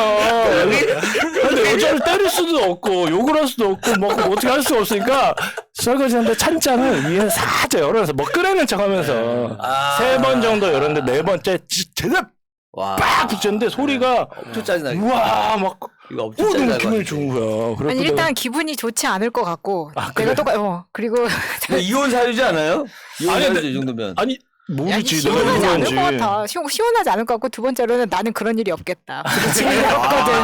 나는 찬장 오면 일이 끄떡 없어. 없다. 안심하고 오히려 안심하고. 그래 내가 마데카솔 사올까 그랬지 여기 머리에. 병 주고 약 주고 있네 진짜로. 병 주고 약 마데카솔은 주고. 뭐야? 아까 그 저기 뭐냐 내가 얘기했잖아. 그 에르맥스 가방에 마데카솔 하면 알죠? 가방에 마데카솔로 사람 죽이는 방법 알죠? 진짜? 뭔지 알아요? 새살이 나잖아요. 솔솔 나잖아요. 그래가지고 거기에다가 항문에다 바르면 된다고. 답답해서 죽는다고 그러더라고 누가.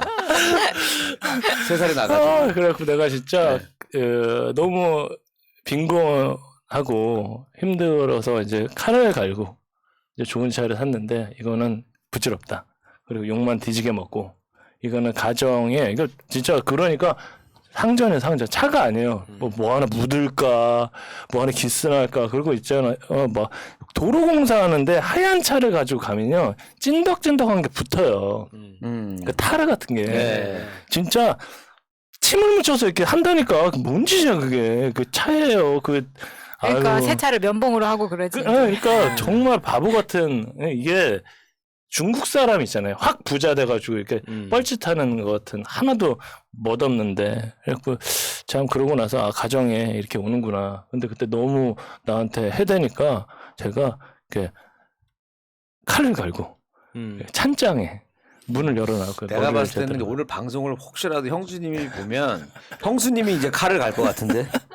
형수님이 뭔가 할 것 같은데 이제 뭔가 큰 프로젝트 있을 것 같은데. 그렇죠. 이제 추석 특집으로 그럴 것 같습니다. 그래서 제가 칼을 갈아서 이렇게 돈을 좀 벌었던 얘기와 칼을 갈고 이제 복수를 했던 얘기 그 얘기가 떠오릅니다. 네. 제 얘기는 여기까지 하겠습니다. 감사합니다. 네, 네버엔딩 스토리 이번 주 마지막 마차 편입니다. 이번 주에 뭐 양날의 칼을 갈았던 이야기, 이런 이야기 하고 칼의 있는데 얼굴, 칼의 얼굴. 결혼을 하는 것이 과연 행복하냐 안 행복하냐 우리가 매주 오사춘기님 이야기를 들으면서 결혼이 참 양날의 칼이 아니냐라는 이야기 많이 하고 있잖아요. 2번 드디어 안 행복하다. 원치 않는 결혼을 했을 때. 근데 이제 드디어 이제 제 동생이 토요일 날 결혼한단 말이에요. 네스 방송이 나갈 때쯤에. 근데 이제 내 동생이 늦둥이다 보니까 이제 그 전에 이제 밑에 남동생이 있을 때 남자애가 결혼할 때랑 여자애가 결혼할 때랑 다르고 저는 이제 프랑스에서만 했으니까 한국에서 안 해봐서 몰랐어. 처음부터 걸리기 시작하는 게 이제 49명밖에 못 들어가잖아요. 양가 다 합쳐서 49명이에요. 아 그래요? 그럼 가족들밖에 못. 그러니까 밥을 안 먹으면 우리 회사에도 결혼한 사람이 있어서 근데 밥을 안 먹으면 99명까지만 앉아는 있을 수 있대. 그게 뭔 짓이야 그게. 그냥 이게 너무 답답한 거예요. 근데 49명 들어갈 때 이제 마스크에다가 이걸 붙이는 거지 이제.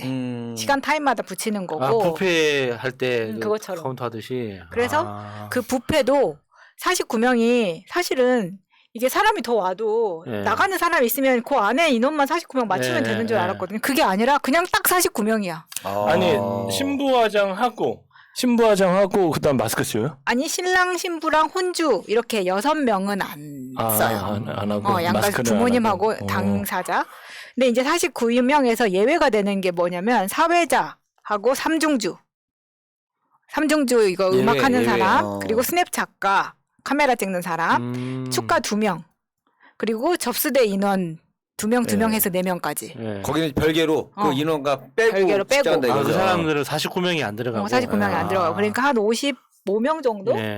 그 정도 되는 거더라고요. 근데 되게 복잡한 거야. 근데 또 결혼을 별로 안 할 줄 알았는데 이게 시간이 가면서 풀릴 듯 말 듯 하니까 거의 2년을 지금 이렇게 한 거 아니에요?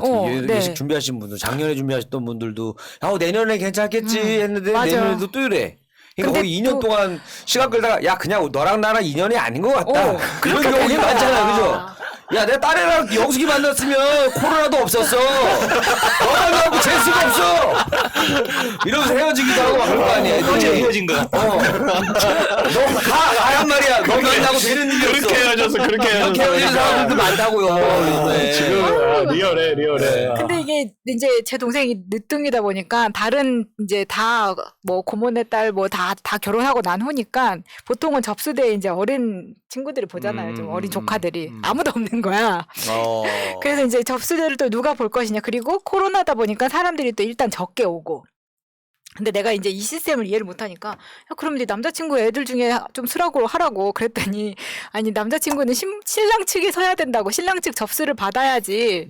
근데 신부 측도 같이 받아주면 안 돼. 내가 계속 말이 안 되는 이야기를 하고 있었던 거야. 시스템 자체를 이해를 못해서. 49명 모이면 여기 그러니까 말하자면 50명 잡고 여기 25 여기 25이잖아요. 그렇죠. 접수를 받아도 25명. 그럼 끝이야. 참, 그러니까 뭐 진짜. 많이 받고 이런 것도 하고 없어요. 그럼 뭐 나눠서 받아요. 한 테이블에서 다 같이 받으면 되겠네. 그러니까. 근데 이게 처음에 계약할 때는 200명을 계약을 한단 말이에요. 근데 왜 이게 이제 보통 예식장에 최소 인원이 있으니까 200명으로 먼저 계약금을 걸지만 나라 사정이 이렇게 돼서 49명만 와도 나머지 150명 분을 빼주지 않는다는 거야. 엄청 놀랐는데 돈 내야 된다고 하더라고요. 다 내야 되고 그리고 이 200명 자체가 코로나 전보다 한 가격이 50% 정도 오른 가격이에요. 그러니까 어떤 이제 정부 입장에서도 이게 결혼을 장려하고 출산을 장려해야 되지만 코로나 시국에 막 결혼식을 해라 한 것도 웃기는 상황이 기도 하고 특히나 이 신부 애들 그 결혼 카페 같은 데 들어가면 난리가 뭐냐면 이게 지금 가격이 다 올랐다 그랬잖아요. 제가 저번에도 한번 이야기했지만 드레스 메이크업 스튜디오 이게 지금 한 300 들였단 말이에요. 근데 정작 당일에 자기가 최고로 꾸민 모습을 49명한테밖에 못 보여준다는 게 너무 속상하다는 그러네. 거야. 그날을 위해서 진짜 엄청 준비하고 그렇죠. 다이어트까지. 그러니까 네. 제 동생 10kg 뺐거든 네. 지금. 아이고 화장 지울 때 여기 27만 원. 그러니까, 14만 5천 원. 7만 4천 원 이런다니까 진짜 저녁에. 아 그래가지고 이게 지금 이걸 가까이서 보니까 아, 이게 지금 문제구나 막 이런 걸 보이는데 그래서 최근에 지지난주에 전국 신혼부부 연합회라는 게 생겼어. 야, 그러면 신혼부부는 결혼한 시점으로부터 언제까지가 신혼이에요? 연합회 그 회장은 그러면 매년 바뀌겠네요. 회장은 보니까 좀 똑똑한 사람인 것 같은데 올 11월엔가 결혼하는 신부예요. 근데 이제 이 사람이 그 광화문에다가 이거 트럭 빌려가지고 전광판 세우고 왜 뭐 콘서트는 1000명인가? 1000명이가 되는데 왜 결혼식은 49명이냐 이제 이렇게 이제 항의 같은 걸 했어요. 그렇죠. 왜냐면 뮤지컬 네. 공연이랑 다 하니까 지금 하고 다 하니까. 있는데. 근데 이게 국민적으로 큰 공감을 못 받는 이유가 하나는 주위에 그렇게 지금 결혼하는 커플들이 많지가 않으니까 이게 막 나처럼 당사자가 아니면 그렇게 공감하는 이슈가 아니기도 하고 두 번째는 뭐냐면 이게 약간 교육적인 이슈랑 비슷하기도 한데 내가 일단 결혼식을 하고 나면 이게 더 이상 나한테 관심사가 아니야. 그렇죠. 거기서 다 끝나버리는 거예요. 그러니까 네. 사실 신혼부부 연합회가 이게 결혼식만을 가지고 이슈를 삼으려면 결혼하기 전 사람들한테만 관심이 있는 거지. 내가 이미 다 해버린 이후에는 이걸 가지고 뭐 싸울 필요가 없다는 그렇죠. 거지. 네. 그러니까 이게 길게 가지를 못하는 거야. 그리고 그러겠네. 구심점이 없어. 그래서 이 연합회가 인터뷰도 많이 하고 했는데 딱히 뭐 그러니까 청와대 청원도 한 2만 명 모였거든요. 청와대 청원 하는 것도 그것도 잘 늘어나지도 않을 뿐더러 제가 어디 카페에 그 청원 올라가 있는 걸 봤는데 그게 여초 카페였거든요. 근데 악플이 장난이 아닌 거예요. 누가 이 시국에 결혼하래부터 시작해서 오히려 아이고야, 편들어주고 그런 게 아니라 근데 이제 막상 결혼할 때는 남들처럼 이렇게 예쁘게 못해서 속상한데 그 결혼식이 지나서 막상 1년 정도 살아보면 아 다행이다 하는 커플들도 있거든요. 왜? 그러니까 남들 하는 것처럼 크게 해봤자 남는 게 없어요. 그러니까 똑같긴 그러니까 할것 그 돈 같아요. 아껴가지고 살림살이에 보태는 게 장기적으로는 자기들한테 이익이거든. 근데 여기는 지금 근데 살림살이에 살림살이를 붙을 게 못하고 없어요. 말고가 없어요. 150만 원, 아니, 150명 분이 아니, 세이브 그러니까 되는 게 아니니까. 그게 크게 하게 되면 사실 지출하는 돈이 훨씬 더 크죠. 옵션이 아니야. 더 네. 들어가. 커지는 거예요. 내가 결혼식 해봤잖아. 똑같아요. 마차님 같은 사람만 손해가 나는 거고 아니면 진짜 호텔에서 한다든가 그러면 야수님 얘기가 맞아요. 근데 예를 들어서 그냥 우리가 흔히 얘기하는 그 패키지에 쏙쏙쏙 들어가면 결혼식장은 돈 안 들어요. 공짜예요. 그러니까 또 아시죠? 사람이 많이 오면 축의금이라도 많이 받는 예, 예. 결혼식장 아니, 그러니까 공짜예요. 축의금은 어떻게든 받는 거 아니에요? 아니야, 그러니까 결혼식장은 무료인데 아니 뷔페에서 그러니까 돈만 내는 거야. 축의금은 그러니까 49명이 온다고 49명만 내는 게 아니잖아요. 그렇긴 하지. 예. 그래서 이제 축의금은 요즘은 그러니까 다 이게 나가더라고요. 예. 뭐라 그러지? 모바일 계좌번호가 나가. 요즘에. 그러니까 옛날에는 그런 계좌번호를 붙이는 게 좀 민망했었는데 지금은 어쩔 수 없는 상황이 되니까 그냥 앞으로는 자연스럽게 좀 가더라고. 결혼 문화가 바뀔 것 같아요. 그리고 얘기 들어보니까 이제 앞으로는 사람들이 이런 게 있어요. 그러니까 나 때도 많이 안 왔어. 예를 들어서 내가 결혼식 하는데 많이 안 온 거야. 그럼 이 사람도 잘 안 가려고 그런단 말이에요. 뭔지 알죠? 이제 2년이 됐기 때문에 꽤 이 인원이 많아요. 적지 않아요. 우리도 그러네. 안 부르고 안 했어. 예를 들어서 이렇게 된단 말이에요. 그러면서 앞으로도 그 차라리 난 예식장이 이럴 거면은 맞아. 큰 규모 말고 작은 규모로 그냥 하게끔 하는 게 더 잘 될, 사진만 예쁘게 나오게. 작은 그런 규모로 데가 갈 것 잘될 같아. 것 같아. 어차피 예. 위드 코로나를 가더라도 이게 지금 49명이면 이제 내 결혼식 사진이 제일 웃기더라고. 단체 사진을 찍는데 진짜 다 마스크 쓰고 있어. 정말 보기 싫거든. 그러니까 나는 그게. 차라리 그냥 다 그냥 계속 위에서 이렇게 알죠? 뭐 폭죽 쏘는 게 아니라 그냥 이거 있잖아요. 공기 그 빨아들이는 것처럼? 가스가 쫙 나오면서 네, 이제 네. 소독 가스 있죠. 코로나 소독 가스가 막 퍼지면서 다 취해가지고 다 샤워되고 하면서 손소독제 막 이런 거. 그리고 이제 결혼식이 진행되는 홀 안에는 딱 49명까지만 들어갈 수 있는데 보통은 그 안에 다 안 들어가잖아. 사람들이 다 와도 잠깐 인사하고 잠깐 보고 나오고 다 뷔페 밥 먹으러 간단 말이에요. 너무 안타깝다. 근데 이 뷔페 가서면 사실 뷔페 가면은 또 마스크 안 하고 있잖아. 네. 다 먹느라. 그렇지, 거기서 그렇지. 다 인사하고 다 그걸 하는데. 그러니까 이제 콘서트나 뮤지컬 같은 거 하는 사람들의 입장은 그거예요. 우리는 밥 먹고 떠들지 않는다는 거지. 우리는 마스크를 쓰고 있다. 이것 때문에 정부에서도 오늘 새로 발표했을 때 결혼식에 대해서 나아지지가 않은 거야. 그냥 그대로 입장 그대로 가기로 했거든요. 사실 오늘 내 동생은 되게 기대를 많이 했어. 이게 좀 완화될까 바뀔까 봐. 싶었는데 똑같이 간다고 해서 이렇게 됐는데 얘네 이제 90년대생이거든요. 둘 다 신혼부부고 이제 결혼을 하기로 했는데 그렇게 이제 30대 초반이죠. 근데 이게 둘이 막 엄청 좋은 대학교에 엄청 좋은 대기업 이렇게 다니는 게 아니고 되게 평범하단 말이에요. 근데 이번에 또 그 88% 안에 들지를 못했어. 그러니까 건강보험료가 900원이 초과돼가지고 국민지원금을 못 받게 된 거예요. 그러니까 900원. 900원. 엄청 부자인 거예요? 부장 그거는 아니에요. 12%면 12%? 상위 12%. 상위 12%라고 하는데 우리가 생각하는 12%가 지금 머릿속에 있는 12%와 현실의 12%가 다르다는 거지. 그러니까 이제 회사에서 어느 정도 그냥 괜찮은 회사 중간 정도 되는 회사 둘이 다니니까 부부가 다녀버리니까 이제 올라가는구나. 올라가는 거. 레벨이 업그레이드가. 근데 뭐 되고 얘들이 있는구나. 막 자차가 있고 자가 집이 있고 이런 게 전혀 아닌 상태니까 이렇게 일하는 계층에서는 그렇게 문제가 되죠. 돼버리는 그러니까 예를 들어서 내가 거야. 재산이 30억이 있는데 일을 안 해. 응. 일이 없어. 아니면은 뭐 월급 조금 받고 일해요. 예를 들어서 경비원으로 일해. 예를 들어서 100만 원, 200만 받아요. 예를 아, 들어서. 그럼 받아요? 그러면은 네. 의료보험비는 조금 낸단 말이에요. 아. 그러니까 소득 기준으로 하니까. 소득 기준이니까. 어, 자산 둘 다. 재산이랑 관련이 없어요. 무슨 대기업의 임원급도 아니고 둘 다 그냥 중견 회사의 대리급이란 말이야. 88%왜 했어요? 아 그러니까 88% 아무 근거가 없어. 그러니까 다들 궁금해합니다. 아, 그래요? 나한테 묻는다고 답이 나오는 건 아닙니다. 아, 시사를 근데 참. 내가 저는 이제 뭐 이런 거를 하나도 모르고 있다가 내 동생한테 계속 듣는 거야. 그런 컴플레인들. 언니 그래서 문재인이 막 이제 이렇게 따지면은 그렇게 그게 되지. 아니고 새날을 들어봐. 이렇게 이야기할 수밖에 없는데 또 하나가 있어요. 이번에 이제 너 다른 사람 됐었으면 너 100원 때문에 어쨌든 더 내야 된다. 이제 행복주택 이걸 이제 신청을 막 하는데 그런 거에 관심 다 해당되니까 관심 많겠네. 진짜 신혼부부니까. 여기에 진짜 목숨 걸어요 애들이. 근데 왜냐면 이제 늦둥이고 하다 보니까 보태주는 게 거의 없거든요. 그러니까 그리고 남자애가 내가 봤을 때는 괜찮다고 이야기했을 때 애가 괜찮아.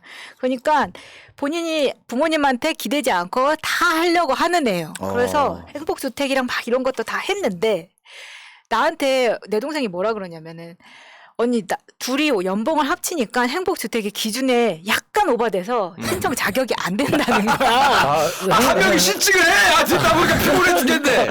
듣다 보니까 진짜. 한 명이 피곤해. 신청을 해. 어떻게 얼마나 시골길래 도대체 이렇게. 걔네가 둘이 배당이 안 돼? 합쳐서 막 억대 연봉이고 막 이것도 아니거든요. 네. 근데 재밌는 건 뭐냐면 이 행복주택이 그러면 이 신청 자격보다 안 되는 사람들이 되면 들어가면 행복주택을 하더라도 여기에 돈을 내야 되잖아. 내야 돼요. 그것도 몇 억 되잖아, 그게. 맞아요. 그 사람들 그럼 어떻게 내? 월세 15만 원 내고 막. 그러니까 앞뒤가 안 이런 맞는 거 거야. 아니야? 그거는 중성도고요. 그러니까 앞뒤가 좀 안 맞는 그러니까 거. 동생한테 이야기를 해주세요.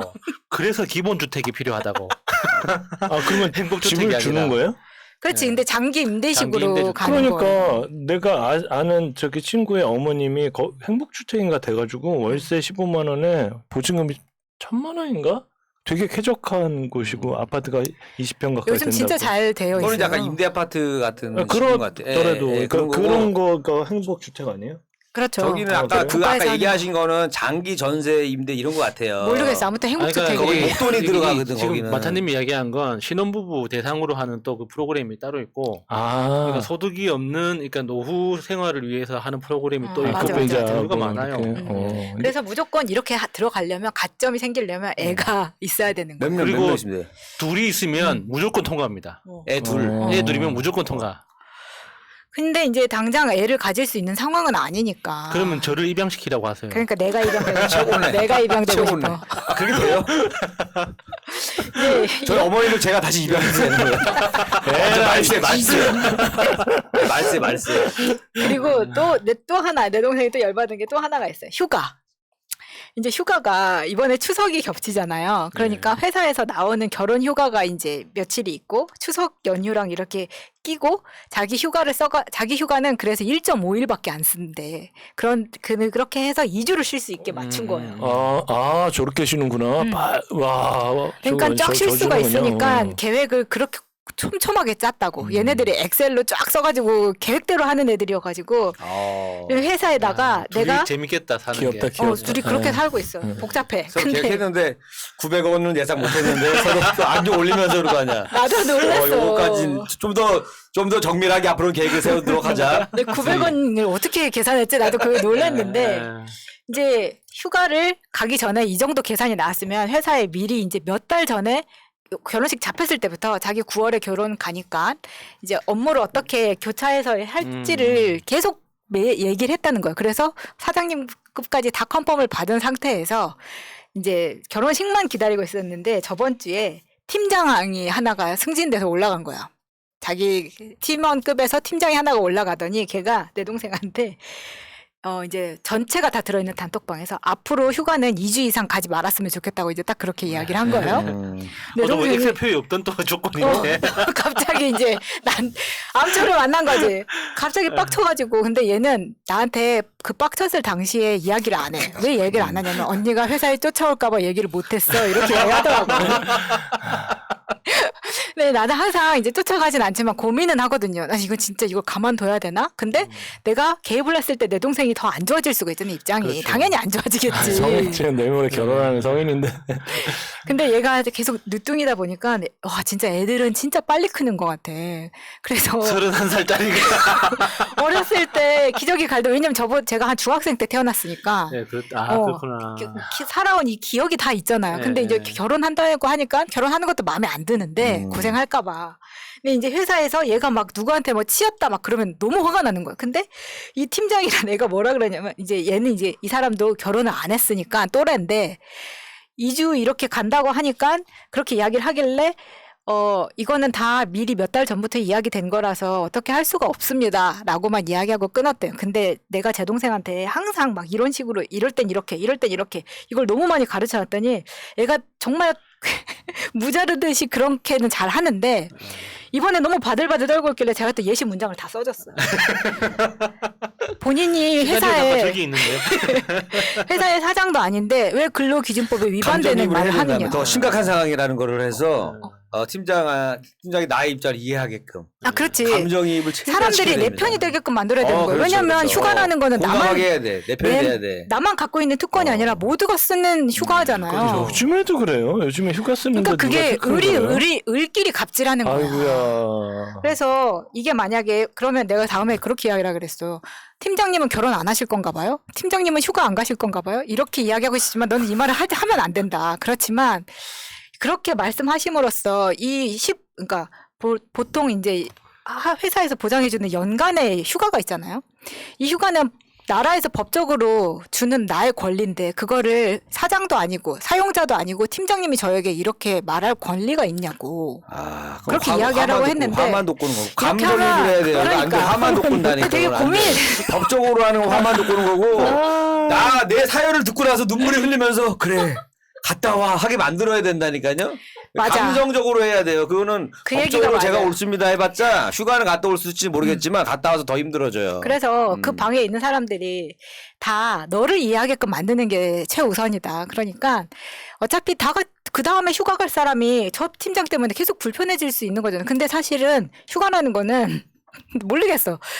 내 동생이 겪는 이 환경은 제가 겪는 환경과 완전히 다르거든요. 일단 시간차도 있긴 하지만 저는 한국 회사를 다녀본 적이 없고 막 이러니까 휴가를 낼 때 아무 사유를 안 쓰고 내가 내고 싶은 날 그냥 내도 되는 거거든요. 근데 얘네 회사는 너무 한국적이어가지고 내가 휴가를 왜 냈는지를 써서 내야 되는 거야. 그거를 왜 내요? 그럼 예를 들면 우리 옛날에는 생리휴가 막 이런 게 있었단 네. 말이에요. 그럼 내가 생리휴가를 쓰든 뭘 쓰든 부서장은 모를 수도 있는데 네. 요즘은 그걸 다 쓰라고 하니까 그것도 열받는데 그럼 다 지금 그 부사장님이 걸제 마차님이 이날 생리구만 걸제 탁. 이것도 웃기잖아요. 그게 진짜 그 생리 휴가가 진짜 미안한데 여자한테 이런 질문해서 진짜 피리어드를 해서 받는 거예요? 그게 처음에는 그래서 이명박 때 그 생리휴가가 원래는 유급이었는데 무급으로 없어지다시피 했어요. 그게 왜 없어졌냐면 이제 부서장들이 왜 생리휴가를 알고 싶어 하냐면 그 옵션 중에 있어요. 피리어드 리브가 되면은 그 생리휴가가 되기에는 내가 생리휴가를 찍고 써야 되는데 그게 한 달에 한 번씩 쓸 수 있잖아요. 근데 부서장이 딱 체크를 해보니까 얘가 맨날 주기가 바뀌는 거야. 그리고 이런 이상한 그러니까 그건 나도 그건 그럴 그러면- 수 있지. 사람마다 되게 다른데. 그러니까 이게 웃긴 게 내가 깐깐한 거기 그 상사 같은 경우는 여직원들의 그 생리 주기까지 다 자기가 그 파악을 이후로 하고 진짜 있어요. 쉬는 거야. 진짜 그 이후로. 피곤하지. 그 이유가 가장 컸을 거예요. 왜냐면 우리 회사에서도 이야. 나부터가 다 그렇게 썼으니까. 그러면은 매달 금요일 날 휴가를 내서 그러니까 말이 안 금토일을 돼. 쉬는 거야. 당연히 그렇게 하고 싶지. 그래서 이런 이야기들이 있다. 요즘 결혼을 하고 있는 사람들이 적어서 이런 이야기들은 모르겠지만 이런 이야기를 하고 싶었다. 여기까지가 저의 이야기였습니다. 네, 즐거운. 뭐 네버엔딩 스토리 올해 뭐 칼의 얼굴이었는데 진정한 뭐 칼 검에 대한 뭐 이런 얘기는 안 나오네요. 제가 했잖아요. 그래? 충실하게 하셨네. 했잖아요. 그러네. 진짜 오늘 주제에 가장 충실하셨고. 우리는 30분 지나면 나도 칼을 잊어버려. 가는 얘기했지. 칼 가는 얘기 하셨고. 칼을 갈아. 내가 진짜 칼 갈아갖고 내가 진짜 그러니까. 집사람 머리에 마데카소를 한 바가지. 저는 그래서 막 진짜 아까 전에 막 검색도 막 해보고 했는데 저는 이제 그 아까 우리 DP 얘기도 잠깐 했지만 네.